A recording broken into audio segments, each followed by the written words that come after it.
This is where we house most of our tropical hardwoods. We import this from Africa, from South America, from Central America. We bring it in through a couple of different ports here on the East Coast. Probably 95% of the lumber we import is air dried. We prefer to do our drying here in order to ensure that it meets the 6 to 8% requirements for the U.S. market.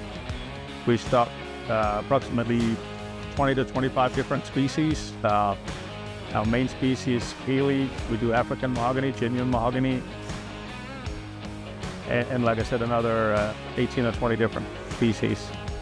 Some of our canary wood from South America. This is typically used for custom cabinets or custom flooring. As you can see, it's short lengths. It's 3 foot and longer. Here we are with some of our 16-quarter genuine mahogany. Our genuine mahogany is 100% from Mexico. This is our 4-quarter Sapele inventory. We typically keep 100 to 150,000 feet of 4-quarter on the ground. We keep quarter sawn and flat sawn stock. We stock Sapele also in fixed widths in 6-inch and 8-inch. On top of the quarter sawn and flat sawn, we can accommodate any kind of different grading requirements our customers have.